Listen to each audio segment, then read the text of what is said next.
Hi, I'm Sharon Dawn, and today I want to talk about lumps in breasts. 3 weeks ago today's the 25th of June, so 3 weeks ago today, I felt a lump in my left breast. It felt like the size of a pea, although when I first felt it, I thought there was two. So that was really scary. It was the last thing I was expecting. I've got no symptoms, I've got no pain. I look after myself reasonably well, although I could certainly do better. And I was shocked. I was shocked to discover it. And the first couple of days, I didn't even really know what to do. I felt myself go into denial. I didn't want to touch it. Because it makes it real, and when you feel it's real, then it becomes real. And I'm very conscious of what you focus on is what you get. So I decided that I would take a few days just to think about it myself. I didn't want to get pulled into what everybody else thought I should do. I wanted to determine what was the best outcome for me and my body. So after a few days, I reached out to a friend of mine who's an osteopath, has been for over 30 years, very passionate about health. And she put me on to some videos that talked a lot about different cancers, different doctors that have had great success, but also been disputed by the pharmaceutical companies. No surprise there, because we know pharmaceutical companies work on take a pill and fix the symptom, not fix the cause. So I knew that. I know with Western medicine, doctors, again, I think Western medicine's great in many ways, but I also believe holistic medicine is just as good because it works on the whole body, and I feel doctors could actually benefit by being a bit more broachable on what nature offers us and being a bit more open.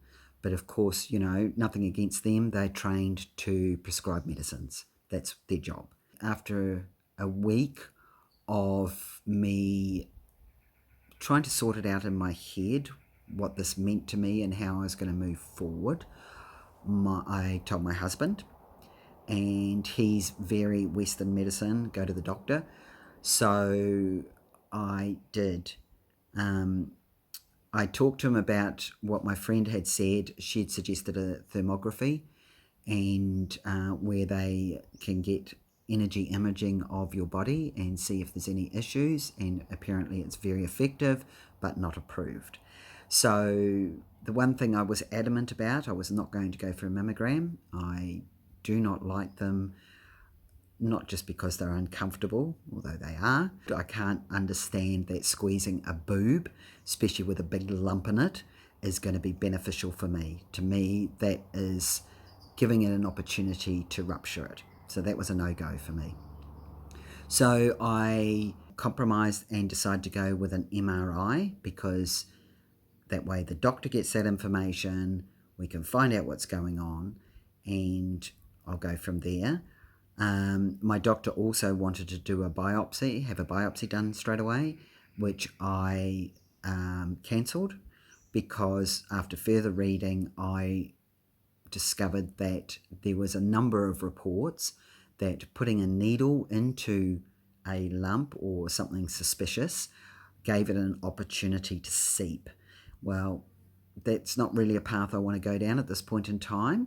So I've gone with another option at the moment, and that is I'm going to have a cancer blood test, not through the doctor. Apparently only the specialists do that, so I've sourced that another way, and that way I can see if I've got cancerous cells in my body, and that will give me a better indication on how to make my next choices.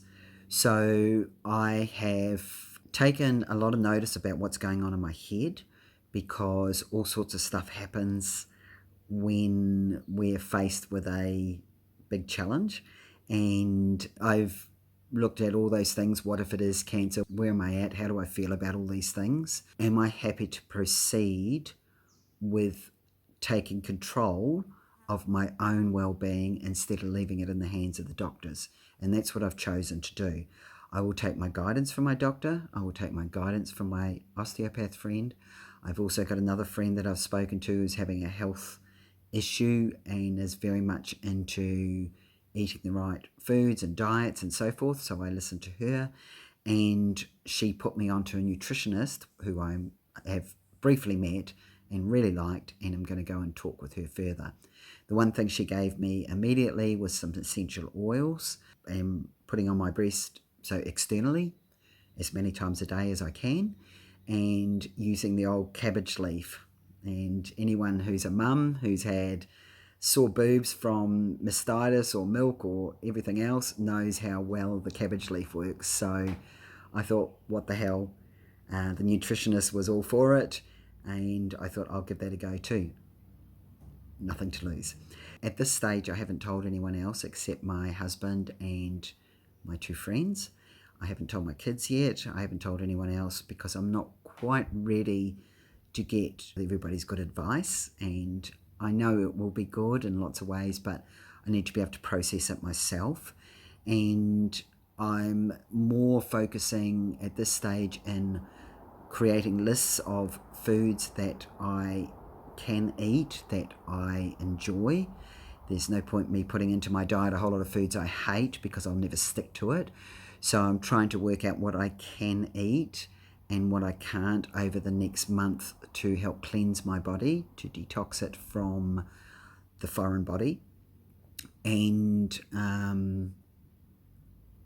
look at my exercise. I need to improve my exercise because that will help the blood flow around my body, which will help it dissolve the lump. I'm really interested in what thoughts have been going on in my head, because like I said, I'm very aware of what we focus on is what we get, and I focus on the fact that I do have a lump, but it is benign, and that I am working on a process to dissolve that lump, and that's my focus. I use visualization, imagining the white blood cells have taken it over and they're slowly dissolving it, and I visualize that for at least 5 minutes each time. I've also, as I think I've mentioned, looked at how do I feel about all these things, where am I at, and the interesting thing I noticed with my thoughts, especially the first week, was every minute or every couple of minutes it would just pop in my head, oh, I've got a lump. Wasn't happy about that. That showed that it was just there in the background all the time when I didn't even want to be thinking about it, and yet my mind was thinking about it. So I have made a conscious effort to be aware of what is popping in my head and immediately turning that around into something positive, into a positive statement. And I'm also making up, as well as lists for my food and how I'm going to eat, I've also gone back to my red journal on all the things that I love so that I can put a lot more of those things into my life every day, because I believe that if my energy is high, then I am a lot stronger and fitter to dissolve this that I have. I did have a very flat day a couple of days ago, and one of my friends noticed, which is why I ended up talking to her about it, and I realised at that point how easily it would be to fall into a slump of a bit of poor me, like, why is this happening? It's not fair. What the hell? I'm not going to have this, I'm not going to stand for it.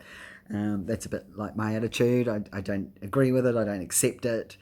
So I'm very aware of what thoughts are going on in my head, and try not to look any further at this stage than what I need to do to remove the foreign body from me. So I've had my MRI, and we'll see what that comes back. I've got images, but they mean nothing to me, so I've got to wait for a report. We'll just go from there. So I'll keep you posted.